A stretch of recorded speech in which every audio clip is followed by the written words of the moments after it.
सावित्रीबाई फुले शिक्षण प्रसारक मंडळ संचलित शांतिनिकेतन प्राथमिक शाळा येथील सहशिक्षक मी एम महाजन आज तुम्हाला जनरल सायन्स या विषयातील natural resources air water and land हा पाठ शिकविणार आहे.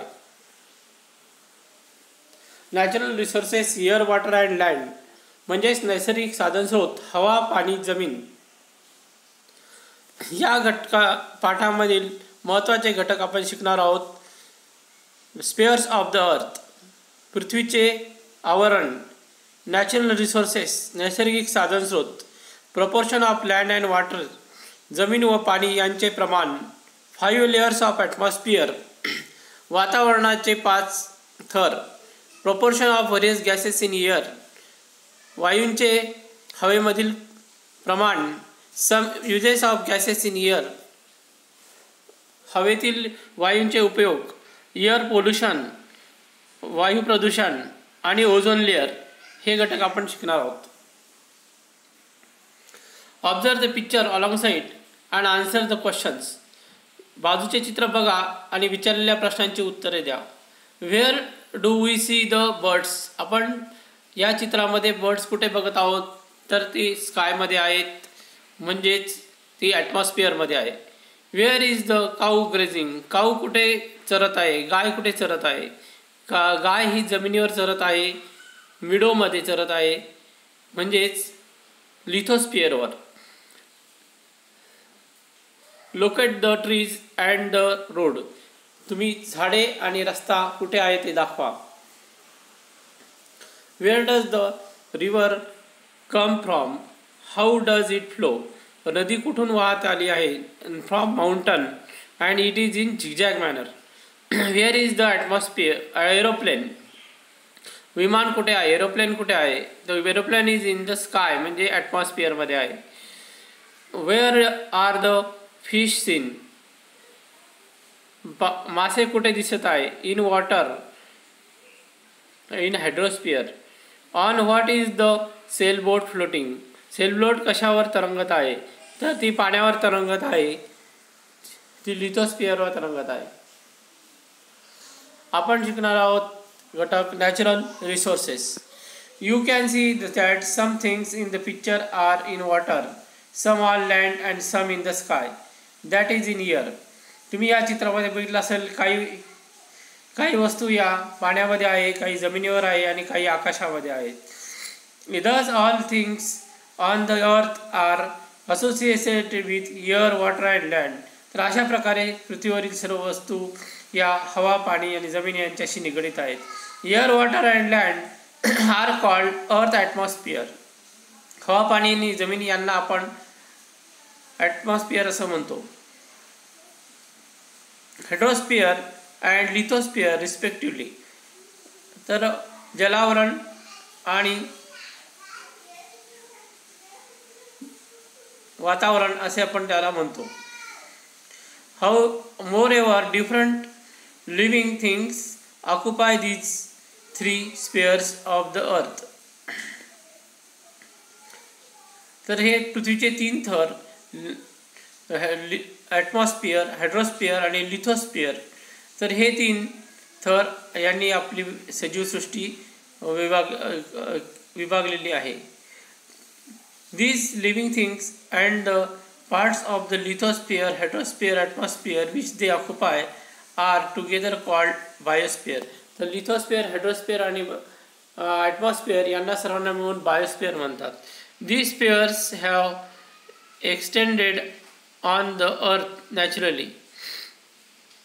हे सर्व तिन्ही पण थर पृथ्वीवर सगळीकडे पसरलेले आहे. We have learn all this in the previous standard. हे सर्व आपण इयत्ता 5वी मध्ये शिकलेलो आहोतच. The atmosphere is the layer of air that surround the earth.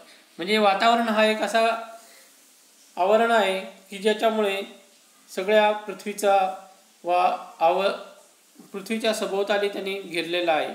The surface of the earth comprises water and land. That is the hydrosphere and lithosphere of these. तर पृथ्वीचे बराचसा भाग हा हायड्रोस्फिअर आणि लिथोस्फिअर यांनी ऑक्युपाय केलेला आहे. Hydrosphere occupies a much larger part than the lithosphere. म्हणजे हायड्रोस्फिअरने लिथोस्फिअरपेक्षा जास्त जागा व्यापलेली आहे. Figure 1.2 shows the proportion of the land and water on the earth surface. तर ही बाजूला दाखवलेली आकृती यामध्ये तुम्हाला दिसत असेल या आकृतीमध्ये की इथे पाण्याने जास्त भाग म्हणजे व्यापलेला आहे आणि त्यापेक्षा जमिनीने कमी भाग व्यापलेला आहे. We also look upon this natural components in the solid, liquid and gases from as resources. आपण हे जे सर्व नैसर्गिक घटक आहेत त्यांना आपण वायू स्थायू आणि गॅसेस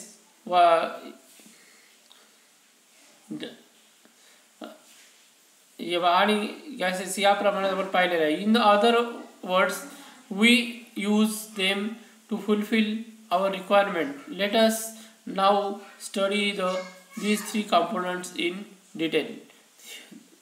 तर या तीन घटकांविषयी आपण माहिती मिळवूया. मग आपण नॅचरल रिसोर्सेस म्हणजे काय? तर नॅचरल रिसोर्सेस म्हणजे air, water and land are the factors important for sustaining the living world on the earth and for fulfilling their basic needs. They are called natural resources. म्हणजे हवा, पाणी आणि जमीन हे जे तीन फॅक्टर आहेत, हे तीन फॅक्टरमुळे सर्व पृथ्वी व्यापलेली आहे आणि त्यावरच ही पृथ्वी टिकलेली आहे. यालाच आपण नॅचरल रिसोर्सेस असं म्हटलेलं आहे.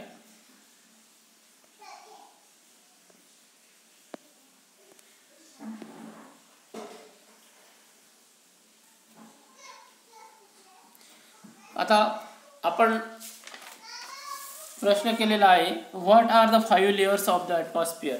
वातावरणाचे 5 घटक कोणते? First is troposphere which is 80% of the total mass of the gases in the air. Troposphere हा एक वातावरणाचा थर आहे की ज्यामध्ये 80% गॅसेस आहेत. स्ट्रॅटोस्फिअर 90% of the total mass of the gases in the air. तर म्हणजे 19% भाग total मासपैकी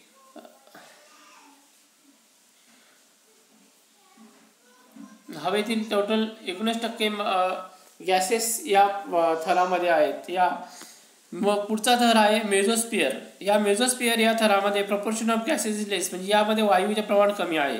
आयनोस्फिअर proportion of gas still lesser. आयनोस्फिअरमध्ये आणखीन कमी प्रमाण आहे. आणि शेवटचा थर आहे तो म्हणजे एक्झोस्फिअर. No gases found. तिथे आपल्याला कोणत्याही प्रकारचे गॅसेस दिसून येत नाही. आता आपण शिकणार आहोत इयर. The year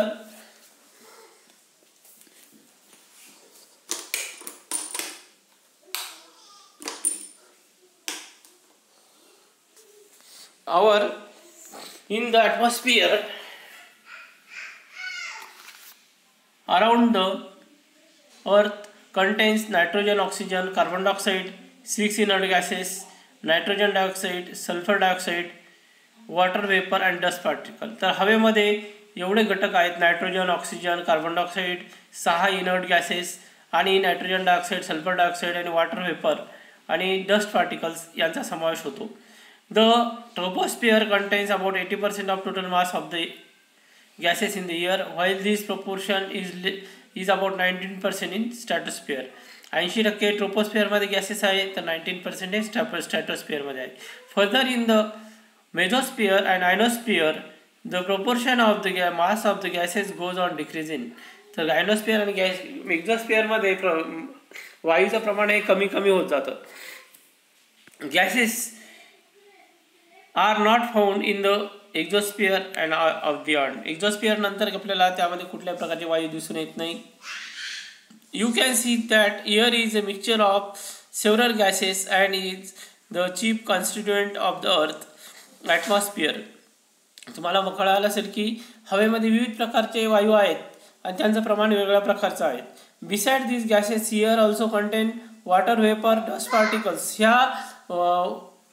या वायूंच्या व्यतिरिक्त हवेमध्ये डस्ट पार्टिकल्स आणि पाण्याची वाफ ही सुद्धा असते. The amount of the gases in the air is the greatest near the surface and decreasing as we go higher and higher from the surface. आपण ज्याप्रमाणे उंच उंच जाऊ त्याप्रमाणे हवेचं प्रमाण कमी होतं, वायूचं प्रमाण कमी होतं. That is air becomes rare at higher attitudes. तर उंचावर गेल्यावर हवेचं प्रमाण कमी होत जातं. The proportion of the constituent of air some of this their gases are given air. तर इथे या बाजूच्या आकृतीत जर तुम्ही पाहिलं, या बाजूच्या आकृतीमध्ये तुम्हाला nitrogen 78%, oxygen 23%, argon 0.9%, other constituents of air 0.0% आणि कार्बन डायऑक्साईडचं प्रमाण आहे 0.83%. तर अशा प्रकारे वायूंचं प्रमाण इथं आहे दिलेलं आहे. आता आपण some uses of gases in air हे शिकणार आहोत. म्हणजे वायूचे उपयोग कोणकोणते आहेत हवेमध्ये असलेला. Nitrogen helps living things to build the necessary proteins. तर नायट्रोजन हा सजीवांना प्रोटीन्स तयार करण्यासाठी मदत करतो. It is useful in the production of the ammonia and airtight packaging of foodstuff. तर अमोनिया आणि एअरटाईट पॅकेजिंग जे अन्नपदार्थ जे एअरटाईट पॅकेजिंग केले जाते त्यामध्ये नायट्रोजनचा उपयोग होतो. Oxygen necessary for the respiration in living things. श्वासोच्छ्वास घेण्यासाठी ऑक्सिजनची आवश्यकता असते. अँड फॉर कंबक्शन आणि ज्वलनास मदत करण्यासाठी ऑक्सिजनची आवश्यकता असते. Carbon dioxide plants use it for production their food use in fire extinguishers. तर कार्बन डायऑक्साईडचा उपयोग अन्न तयार करण्यासाठी वनस्पती करत असतात आणि त्याप्रमाणेच आणखी फायर एक्सटिंग्विशर म्हणजे आग विझवण्यासाठी आपण कार्बन डायऑक्साईडचा वापर करतो. Argon use in electric bulbs. Electric bulb तयार करण्यासाठी आर्गॉनचा वापर केला जातो. Helium use for containing low temperature and also for generating lift in एअरशिप्स.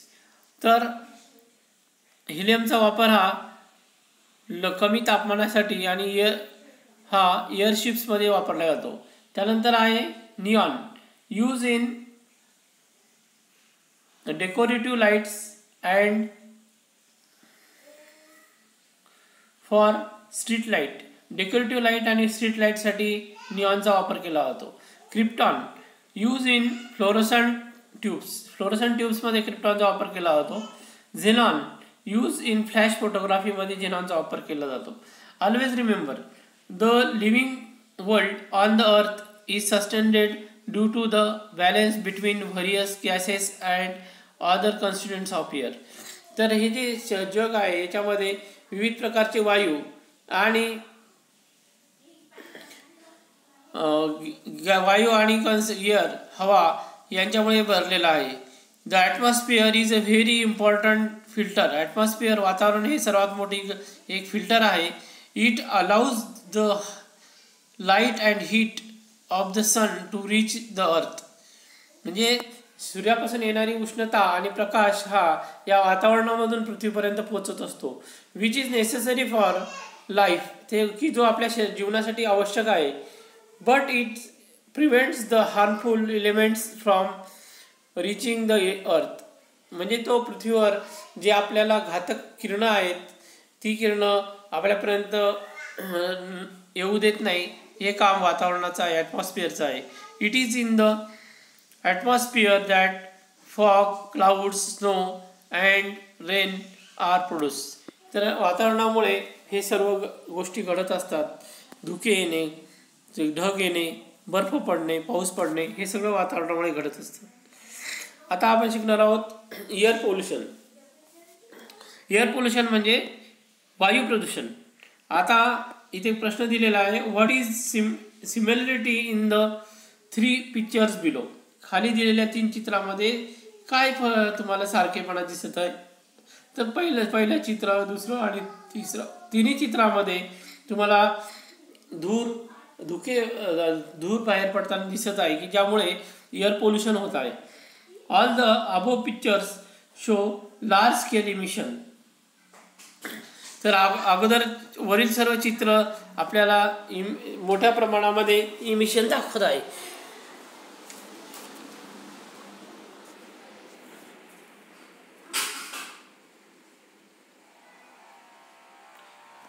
of smoke through different agencies. This smoke directly mixes with the atmosphere, disturbing the balance between the constituents of air. तर हे जे धूर आहे, हा जो smoke आहे, हा smoke पूर्णपणे वातावरणामध्ये एकत्र होत आहे, disturbing the balance between the constituent of air. This is called air pollution. तर ह्या धुरांमुळे वातावरणातील प्रमाण कमी जास्त होत आहे आणि यालाच आपण एअर पोल्युशन असे म्हणतो. Harmful gases are given out through combustion of fuel in vehicles. तर जे व्हेकल्स आहेत, जे वाहनं आहेत, त्या वाहनांमधून विविध प्रकारची वायू बाहेर पडत आहेत. And in big industries and also through incomplete combustion of fuels like wood and coal. As a result, air pollution is increasing. तर मोठमोठे कारखाने, इंडस्ट्री आणि जंगलात आणि लाकूड आणि कोळसा यांच्या ज्वलनामुळे मोठ्या प्रमाणामध्ये धूर वातावरणात मिसळत आहे आणि एअर पोल्युशन हे दररोज वाढत आहे. Harmful substances release in air through combustion of fuels.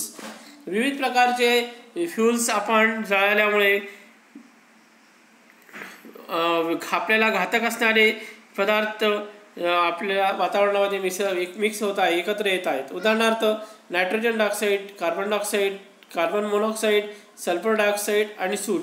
तर हे जे 5 घटक सांगितलेले आहे आता, हे घातक घटक आहेत आणि त्या वातावरणामध्ये मिसळत आहेत आणि त्यामुळे वातावरण दूषित होत आहे आणि घातक ठरत आहे. आता आपण बघणार आहोत ozone layer, the protective shell. There is a layer of ozone means O2 gas in the lower part of the stratosphere. स्ट्रॅटोस्फिअरच्या खालच्या थरामध्ये ओझोन गॅस आहे, याचा थर आहे. Ozone gas is not directly useful for the survival of living things, yet it is very important for living things to have this layer of ozone at high altitude around the earth. Ozone gas हा फक्त सजीवांच्या जीवन जगण्यासाठी उपयोगाचा नाही, तर तो फार महत्त्वाचा घटक आहे. कारण त्यामुळे the ultraviolet rays coming from the sun are very harmful for living things. म्हणजे जे अल्ट्राव्हायोलेट रेज आहेत की जे सूर्यापासून येतात, ते आपल्या सजीवांसाठी फार घातक आहेत. The ozone gas absorbs these rays. As a result, life on Earth is protected. तर हे जे अल्ट्राव्हायोलेट रेज आहेत, हे अल्ट्राव्हायोलेट रेज वातावरणामधले घातक असून आपल्यासाठी जे घातक आहेत ते ओझोन गॅसमुळे त्याला अब्झॉर्ब करून घेतो ओझोन गॅस, आणि त्यामुळे आपल्याला ते अतिनील किरणे म्हणजे अल्ट्राव्हायोलेट रेज यापासून आपल्या शरीराचं संरक्षण होतं. The ozone layer is destroyed if chemical gases like carbon tetrachloride or the chlorofluorocarbons used in air conditioners and refrigerators mix with the air. आपण घरामध्ये वापरत असणारा फ्रीज म्हणजेच रेफ्रिजरेटर किंवा AC ज्याला आपण एअर कंडिशनर म्हणतो, त्यातून हे 2 वायू बाहेर पडतात, कार्बन टेट्राक्लोराइड आणि क्लोरोफ्लोरोकार्बन. यामुळे ओझोन वायूचा थर हा कमी होत चाललेला आहे आणि ही गोष्ट आपल्यासाठी काळजीची आहे. The 16th of September is celebrated as Ozone Protection Day all over the world to make everyone aware of the importance of ozone. 16 September हा दिवस ओझोन प्रोटेक्शन डे म्हणून साजरा करण्यात येत आहे, कारण की ज्याच्यामुळे आपल्याला ओझोन गॅसचं महत्त्व समजेल. त्यानंतर आता बाजूला तुम्हाला इथे दाखवलेलं आहे, डू यू नो, तुम्हाला माहीत आहे का, the metropolitan cities like Mumbai. In metropolitan cities like Mumbai, Pune and Nagpur, boards are displayed at places of heavy traffic to show the proportion of the various constituents of the air at that place. Due to these boats, we can see the amount of harmful elements in the air. तर मुंबई, पुणे आणि नागपूर सारख्या मोठ्या शहरांमध्ये जिथे traffic आहे जास्त आहे त्या ठिकाणी मोठमोठे डिजिटल बोर्ड लावलेले आहेत की ज्या बोर्डद्वारे सर्व नागरिकांना समजेल की इथे आज किती मोठ्या प्रमाणामध्ये कोणकोणत्या वायूंचं प्रदूषण होत आहे आणि कोणकोणते वायू किती प्रमाणामध्ये आहे याची माहिती लोकांना होईल आणि त्यामुळे एअर पोल्युशनचं त्यांना महत्त्व कळेल. Use your brain for what would have happen if there were no air in the earth. जर पृथ्वीवर हवा नसेल तर काय होईल? पृथ्वीवर हवा नसेल तर कोणताही सजीवसृष्टी जीवन जगू शकणार नाही, कोणती क्रिया घडता येणार नाही. इथे आज आपण एअर या घटकाविषयी, या नॅचरल रिसोर्सेसविषयी माहिती घेतली. आपण पुढच्या लेक्चरमध्ये आता वॉटर या नॅचरल रिसोर्सेसविषयी माहिती घेणार आहोत. Thank you. Next lecture is second lecture. Topic name is natural resources, air, water and land.